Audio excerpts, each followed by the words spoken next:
दोस्तों, जैसा कि आपको पता है कि अभी हाल ही में रशिया और यूक्रेन के बीच जंग का आगाज हो चुका है। काफी ज्यादा संख्या में लोग मारे भी जा चुके हैं। ऐसे में दुनिया को डर है कि स्थिति और भी गंभीर बनाने के लिए रूस कहीं यूक्रेन पर परमाणु हथियार यानी कि परमाणु बमों का इस्तेमाल न कर दे। अगर रूस ऐसा करता है तो यूक्रेन का तो नामो निशान ही मिट जाएगा। लेकिन दोस्तों, आखिर ऐसा होता क्या है इस परमाणु बम में जो दुनिया इससे इतना डरती है? क्या होगा यदि हमारे आसपास कहीं परमाणु बम फट जाए? क्या कभी सोचा है आपने ये? अगर नहीं तो चलिए हम बताते हैं कि आखिर परमाणु बम होता क्या है और अगर ये फट जाए तो कैसी तबाही लाता है। साथ ही हम ये भी बताएंगे कि अगर कभी इस तरह का हमला होता है तो खुद को इस हमले से कैसे बचाया जा सकता है। तो चलिए शुरू करते हैं और बताते हैं आपको कि आखिर ये परमाणु बम होता क्या है। दोस्तों, परमाणु बम सामूहिक विनाश के लिए बनाया गया एक खतरनाक हथियार है जो परमाणु नाभिकों के विभाजन से उत्पन्न हुई ऊर्जा का उपयोग करता है। इस प्रक्रिया को परमाणु विखंडन कहा जाता है और परमाणु विखंडन का उपयोग करके ही परमाणु बम को बनाया जाता है। दरअसल होता कुछ यूँ है कि जब एक अकेला फ्री न्यूट्रॉन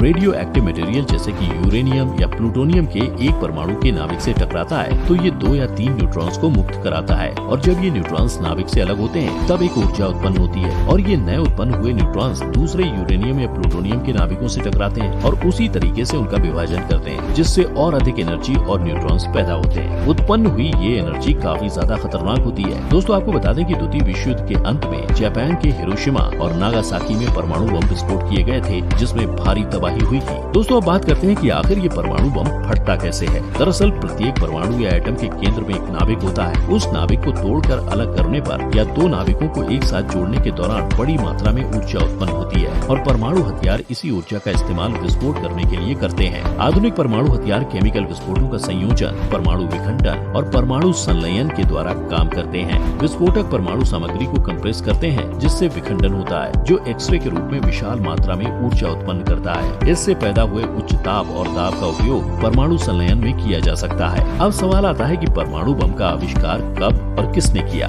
दोस्तों, परमाणु बम का आविष्कार रॉबर्ट ओपेनहेमर ने किया था। इन्हें father of the atomic bomb के नाम से भी जाना जाता है। 16 जुलाई 1945 को अमेरिका के न्यू मैक्सिको के अलामोगोर्दो के पास एक रेगिस्तानी स्थान में पहला परमाणु बम सफलतापूर्वक विस्फोट किया गया था। इस दौरान परमाणु बम के परीक्षण के लिए एक पहाड़ी के ऊपर 32 टन वजन वाली और 100 फीट ऊंची धातु की मीनार पर बम रखा गया था। इस परीक्षण को पहाड़ी से काफी दूर खड़े होकर 1000 दर्शकों ने देखा था। जैसे ही विस्फोट हुआ, एक भयानक आवाज के साथ पूरे क्षेत्र में प्रकाश फैल गया था और इसके साथ ही परमाणु युग की शुरुआत हुई थी। अब बात करते हैं कि आखिर एक परमाणु बम के फटने से कितना नुकसान होता है। दोस्तों, परमाणु बम भारी मात्रा में ऊर्जा छोड़ते हैं जिससे काफी ज्यादा तबाही होती है। परमाणु बम से कितना नुकसान होता है इसका अंदाजा आप अमेरिका द्वारा सन 1945 में जापान के हिरोशिमा और नागासाकी में किए गए परमाणु हमले से हुए नुकसान को देखकर ही लगा सकते हैं। इन दोनों शहरों पर गिराए जाने वाले परमाणु बमों के नाम लिटिल बॉय और फैट मैन थे। जब इन दोनों शहरों पर परमाणु बम गिराए गए थे तब परिणाम स्वरूप साल 1945 के अंत तक 1,40,000 से अधिक लोग हिरोशिमा में जबकि 74,000 से अधिक लोग नागासाकी में मारे गए थे।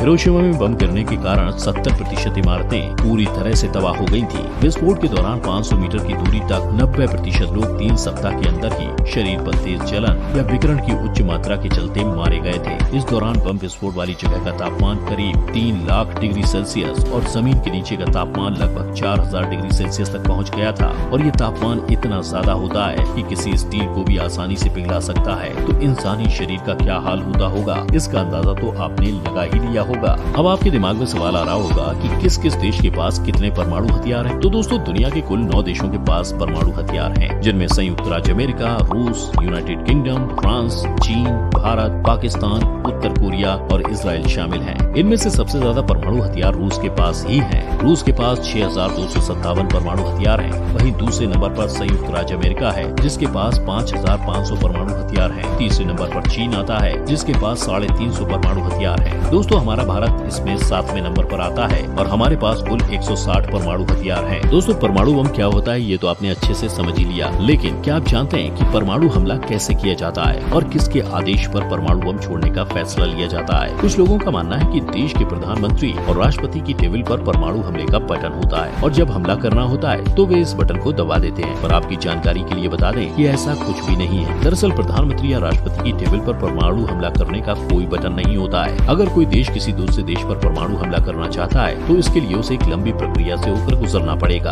अगर बात करें हमारे भारत की, तो यहाँ देश के प्रधानमंत्री के पास परमाणु हमले पर आखिरी फैसला लेने की शक्ति होती है और प्रधानमंत्री के आदेश मिलने पर ही भारत किसी दूसरे देश पर परमाणु हमला कर सकता है। दरअसल देश का प्रधानमंत्री NCA यानी कि न्यूक्लियर कमांड अथॉरिटी का नेतृत्व करता है। NCA ही परमाणु से जुड़े सभी कार्यों को अंजाम देती है। प्रधानमंत्री का आदेश मिलने के बाद ही NCA परमाणु संबंधी ऑपरेशन करती है। दोस्तों, प्रधानमंत्री के पास एक स्मार्ट कोड होता है जिसका इस्तेमाल परमाणु बम छोड़ने के दौरान किया जाता है। इस कोड के बिना परमाणु हमला नहीं किया जा सकता। इस स्मार्ट कोड के अलावा भी कई अन्य गोपनीय कार्रवाई की जाती है, लेकिन सिर्फ ऐसा नहीं है कि प्रधानमंत्री का जब मन हो तब वे इस कोड का इस्तेमाल कर परमाणु हमले की अनुमति दे देते हैं। ऐसा करने से पहले प्रधानमंत्री को कैबिनेट कमेटी, राष्ट्रीय सुरक्षा सलाहकार, चीफ ऑफ स्टाफ कमेटी जैसे उच्च अधिकारियों से चर्चा करनी पड़ती है और उसके बाद ये फैसला लिया जाता है कि परमाणु हमला होगा या नहीं। तो क्या कभी भारत ने परमाणु बम का परीक्षण किया है? जी हाँ, भारत पूर्व प्रधानमंत्री इंदिरा गांधी और अटल बिहारी वाजपेयी के शासनकाल में परमाणु बम का परीक्षण कर चुका है। अब बात करते हैं सबसे महत्वपूर्ण बात की,